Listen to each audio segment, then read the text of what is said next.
In this video, we are going to be talking about what's going on in the NFT and crypto markets. There have been some major breaking news that you definitely got to know today when it comes to some of our favorite NFT projects. Let's go ahead and get into what's going on in the NFT markets, right? Over the past few days, crypto kind of has been going down. So we even see Ethereum from that 1.5, 1.6 dropping all the way down to like 1.3. So there's some negative sentiment in the space for sure. You know, a lot of people are kind of fearful of Solana in general. We also seen degods. They're saying like, hey, you know, what if we move from Solana to ETH because we don't know what will happen to Solana. It looks like the price is crashing, right? It's creating a lot of backlash for them because it creates a lot more fear and uncertainty in their project because they are on Solana. Whatever the case is, it definitely creates a lot of uncertainty for their specific project. And I'm a fan. You know, I'm not exactly sure what they're building, to be honest. I think they're building like tools for the Web3 space. But, you know, when it comes to the art, which recently reviewed over the past few days, so in my opinion, the art is pretty good. They actually built this explore page on their website, utes.com, where you can see kind of a more breakdown of the different art that they have. And they also have it divided in color palettes and things like that. In my personal opinion, I do like the art. It's very clean. It's very recognizable. They pulled a lot of references that aren't commonly used in NFT projects. Essentially, they pulled from older artists, like really like historic artists, and then like took some of their colors, their color palettes and stuff like that, took inspiration from that, and then brought it into their modern day project. And so it's a very creative way to combine the old and the new. So kind of watching what they do, but if you want to check it out, check it out. Now, speaking of art related projects, if you saw on Twitter, I recently announced, and Juuni also recently announced, that I am actually an advisor for their project. We have talked about Juuni in the past, where it's going to be a NFT project focused on creating high quality art, as well as bringing together artists, collectors, and educating and uplifting the space when it comes to this whole Web3 art scene, especially in the anime space, because, you know, a lot of people, they want to work in this space, they want to create art, get commissions, and make a living off of it. But then it's very hard because for a lot of artists, you know, they don't know the marketing side of things. They can't find the right collectors to collect their work. And so there's this really big gap between the artists and finding clients, and also for the clients, you know, collectors who want to help artists, support them, and help them make a living doing what they love. You know, they have trouble finding who is a high quality artist that they can trust. So, you know, Juuni is kind of bridging the gap together between artists and collectors and just uplifting the space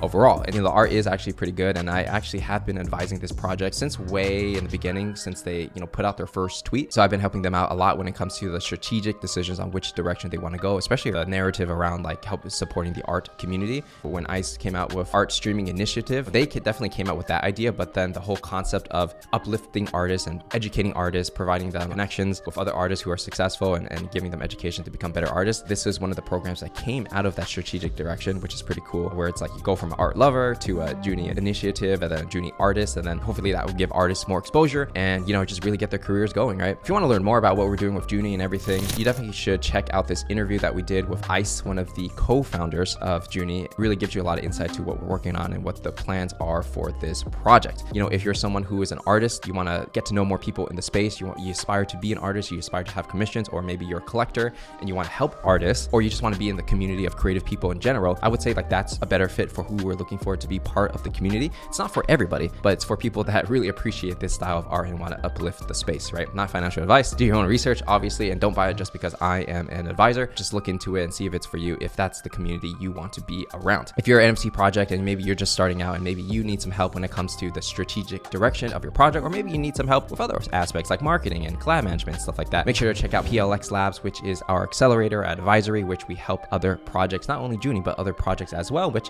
maybe in the future we'll announce that. Now, the next piece of news that we have to cover is going to be Azuki. And as you know, Azuki has kind of been on that PBT kind of wave when it comes to physicals and digitals, putting it together. So you buy a physical product, you get an NFT with it, and then you got to keep the NFT forever. And maybe there will be some value to that, maybe there won't. So recently they came out with this teaser with Ambush. And if you didn't know, Ambush is kind of like it's like a premium luxury brand, very Japanese influence. The co-founders are Japanese, I believe. So it's interesting to see that luxury streetwear kind of vibe is moving into the NFT space, and their first test and getting into the space is collaborating with Azuki to do these physical digital collectibles using their PBT technology. So essentially it's going to be these hoodies that have the Azuki bean, of course, and they also have like these, I believe these are like pendants that you wear as a necklace, and you can open it up and it's kind of like this like seal or stamp that you can stamp on like paper and stuff. So it's going to be a limited drop of 1,000 hoodies, 500 silver pendants, 50 gold pendants. They're definitely making like quite a bit of revenue on this drop for sure. You know, I think for the Azuki market, because people have Azukis and they want to be a part of this and they think the stuff is cool and kind of fits the ideal customer profile, it definitely is a legitimate case for a revenue stream outside of selling more PFPs. In this situation, it's kind of interesting because, you know, not just buying an NFT, which can go to zero, you're buying a physical product. And if people are spending, you know, a few $100s on a hoodie, which I did when I bought the Artifact Clone X hoodie, and that's valuable, right? This is really a way for people to generate revenue over time, right? So I can definitely see Azuki going in that model where they're they're more similar to Supreme. You know, if you didn't know, Supreme drops new drop every Thursday, I believe, and then people just like buy it and it like almost sells out like every single time. And so, you know, I can definitely see Azuki, you know, coming out with drops, coming out with collaborations with all these high-end brands, because these high-end brands, they want to get into the NFT space and they don't know how to do it, right? But if they collaborate with one of the top projects, then it's almost like an instant credibility, so that maybe one day Ambush will want to do their own NFT project, you know, not with Azuki, but on their own, and they already have some sort of credibility in doing that, right? These are collectibles that people are probably going to collect. They're probably going to sell out pretty much like every single time. And so it definitely is a model for people who want to get into the NFT space from a Web2 background. So if you're in e-commerce or fashion, and combining that with NFTs and like PBT, you know, the physical backed token, the whole technology behind it is open source, right? So you can just take it from GitHub because Azuki put it out and you can use it for yourself, and that's totally fine, right? And if you need help with that, make sure to check out PLX Labs, and maybe I can help you out get into the space and use this technology as well, if that's something you're looking for. Now, speaking of physical backed tokens and physical backed products, there recently has been new news where Rolex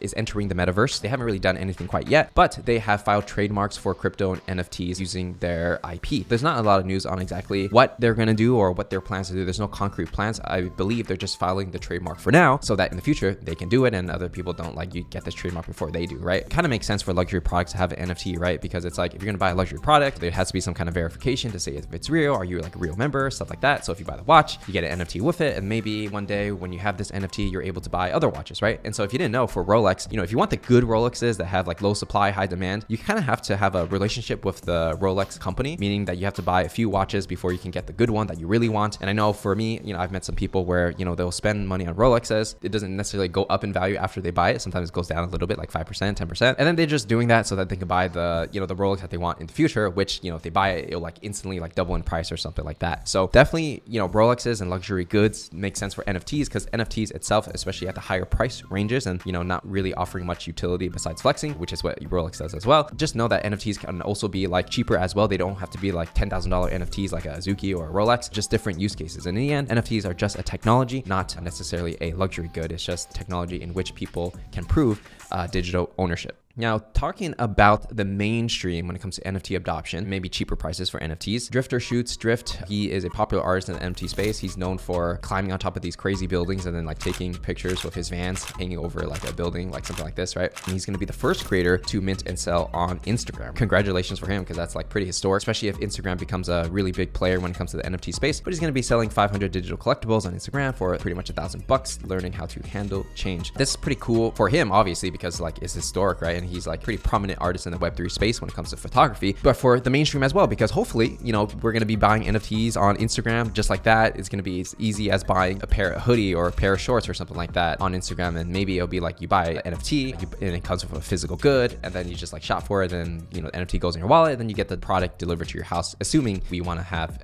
physical and digital collectibles put together, right? That's just one use case, but overall I'm pretty bullish on the NFT space. Right now things are pretty like uncertain. The market looks like it's going down, not financial advice or anything, but there's a lot of fear and uncertainty. Overall, when things kind of blow over and become more adopted and people have money to spend again, hopefully in the future, kind of makes sense that people buy NFTs and get physical products with that and do it on Instagram, right? So definitely something to reach out for, and definitely might be an opportunity, especially if Instagram's able to onboard a lot more people into the space. And that makes sense because Facebook rebranded their whole company as Meta, and they want to be part of the Metaverse. So it only makes sense that because Meta owns Instagram, that they do these kind of things to create marketplaces and such in order to capture market and value, hopefully increase their stock price, because after they changed their name to Meta, their stock price has been dropping quite significantly, you know, over the past year, from like 350 all the way to, you know, less than 100, right? So, you know, my personal take, if a company is spending billions of dollars trying to get into the metaverse place, you know, a lot of people might say like, oh, that's crazy and stuff like that. But at the same time, is it really though? Because like, if it works out when everyone adopts NFTs, you know, they're the ones that invested so much time and money when nobody believed in it. You know, they might have an opportunity to really get a head start. So,